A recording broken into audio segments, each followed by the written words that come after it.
Panggilan yang indah ini diberikan kepada mereka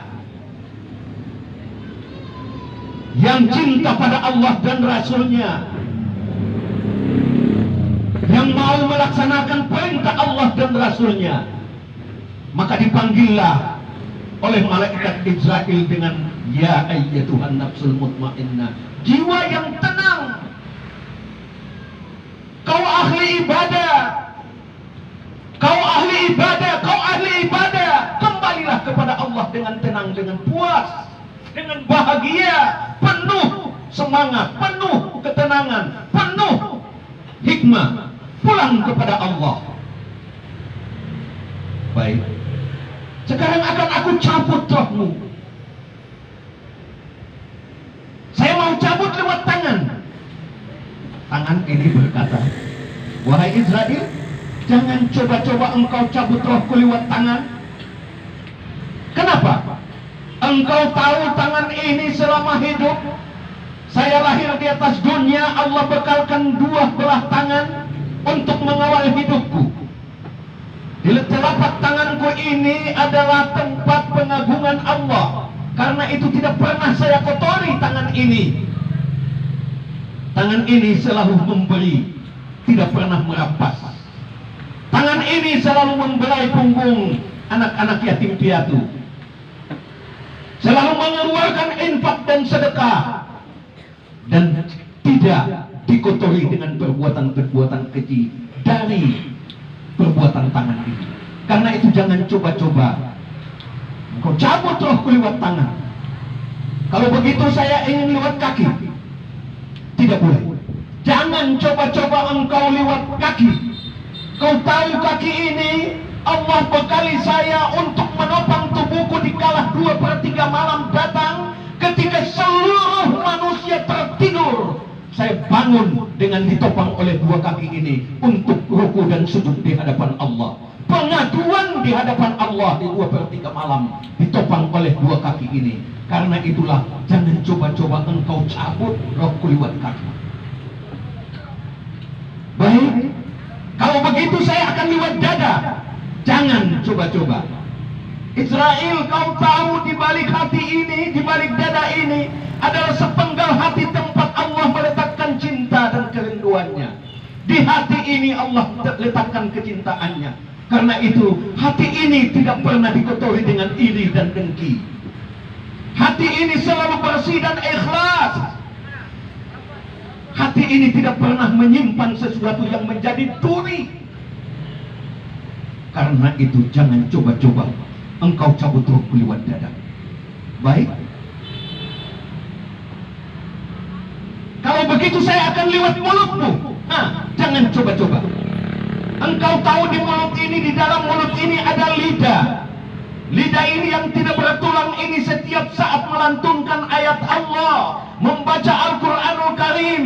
Karena saya paham bahwa Al-Quran itu zayyinul Qur'ana bi aswatikum fa inna sawtal hasana yazidul Qur'ana hasana. Dan Allah membuat pernyataan, inna nahnu nazzalna dzikra wa inna lahu lahafidun.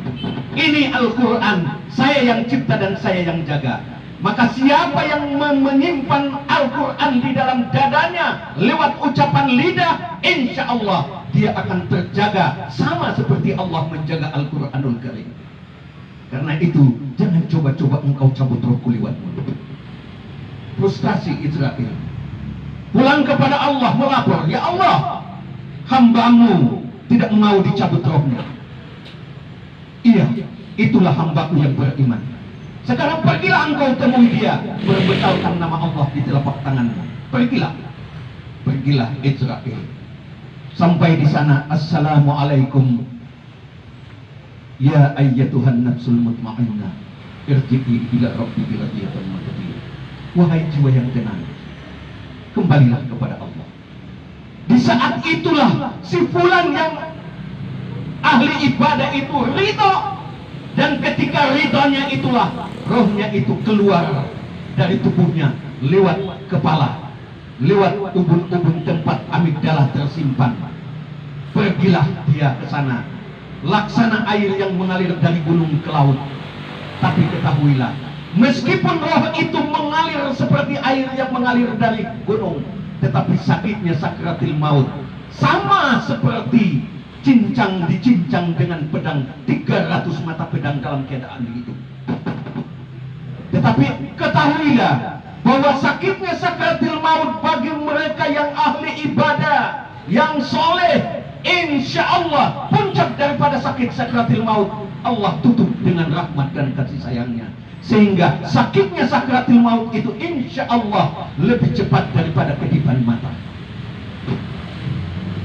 Mungkin kita tidak akan percaya bahwa sakratil maut itu sakit, tapi ketika Nabi Shallallahu Alaihi Wasallam menghadap maut juga mengabarkan hal seperti ini. Ketika Israel sudah berada di depannya dan berkata, wahai Nabi Allah, andai kata bukan perintah Allah untuk mencabut rohmu, maka saya tidak sampai hati untuk mencabut rohmu yang mulia. Nabi berkata, silahkan, laksanakan. Begitu dilaksanakan, dicabut rohnya perlahan-lahan. Nabi mendesis, wahai Israel, mahaza, inna lil mauti syakarat. Wahai Israel, di dalam maut itu ternyata syakarat. Wahafif alaina fi syakarat, kurangi sakitnya sakarat wahai Israel. Apa kata Israel? Iya wahai Nabi Allah, ini sudah aku kurangi 70 kali. 70 kali engkau kurangi masih begini sakitnya. Iya, begitulah sakratil maut. Belum pernah aku cabut roh makhluk di bumi selembut aku cabut rohmu wahai Nabi. Lembut seperti itu saja Nabi merasakan sakitnya luar biasa, mengalir air matanya sampai membasahi jenggotnya, dan dia berkata, wahabib alaina ummati syakarat. Wahai Israel, ringankan beban syakarat bagi umatku, ringankan, biarlah aku yang menanggung. Biarlah sakratil maut umatku itu aku yang menanggung, jangan mereka yang menerima wahai Israel. Di saat itu kata Aisyah, tiba-tiba keringat menucur sampai membasahi tubuhnya, membasahi jenggotnya, dan Aisyah mengangkat tangannya menyapu keringat yang ada di wajahnya. Sampai-sampai Abu Bakar berkata, wahai Aisyah, kenapa bukan tanganmu itu yang menyapu wajah Rasulullah? Aisyah berkata, aku lebih suka tangannya Nabi yang lebih lembut daripada air salju yang menyapu wajahnya sendiri. Kenapa sampai dia berkeringat? Karena dia menanggung derita sakratil maut umatnya. Inilah cinta seorang Nabi yang bisa menembus aras dan menggoyangkan aras. Cinta yang luar biasa. Di akhir perjalanan hidup, yang nafasnya tinggal sedikit, masih umatnya yang diingat. Ini yang luar biasa. Nah, jadi tentang sakitnya sakratil maut itu luar biasa. Hanya saja bagi orang beriman, orang yang saleh, yang taat kepada Allah, yang benci kepada kemungkaran, insya Allah sakitnya sakratil maut lebih cepat daripada kedipan mata. Tapi bagi yang si durjana, sakitnya sakratil maut tidak hanya dalam saat dia menghadapi sakratil maut, tapi sakitnya sampai datangnya hari kiamat. Dan ini dikabarkan oleh Sam bin Nuh. Ketika Nabi Isa datang, suatu hari Nabi Isa turun dari gunung Anjalus, turun ke sebuah desa namanya desa Orpales. Di sana beliau bercerita tentang sakitnya sakratil maut. Maka penduduk situ berkata, kami tidak percaya. Jika engkau mau, datangkan seseorang yang pernah merasakan sakratil maut. Maka ketika itu Nabi Isa sholat 2 rakaat. Selesai sholat 2 rakaat, dia panggil Sam bin Nuh. Wahai Sam bin Nuh, datanglah engkau. Maka Sam bin Nuh pun datang. Begitu Sam bin Nuh datang, wajahnya tumbuh jenggot yang panjang sampai menyentuh tanah, rambutnya memutih sampai menyentuh tanah. Datang di hadapan Nabi Isa, dan dia berkata, wahai Nabi Isa, apa yang membuat engkau memanggilku ke sini? Saya ingin agar engkau ceritakan bagaimana sakitnya sakratil maut. Maka pada saat itu sampai Nuh gemetar seluruh jiwanya, seluruh badannya gemetar, keringat menucur, dan dia berkata, wahai Isa, jangan lagi engkau suruh aku untuk menceritakan tentang sakitnya sakratil maut. Tentang sakitnya sakratil maut pada saat aku mati, sampai hari ini, sampai saat saya menghadapmu, saya masih merasakan sakitnya sakratil maut. Dan insya Allah sampai hari kiamat nanti saya rasakan sakratil maut.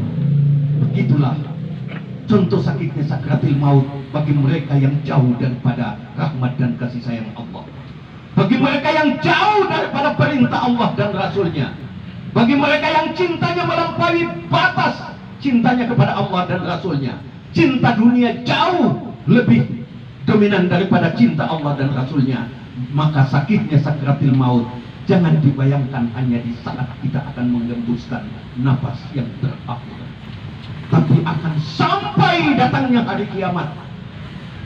Karena itulah cepatlah kita kembali selagi masih ada nafas yang kita gunakan untuk hidup di dunia ini. Pulang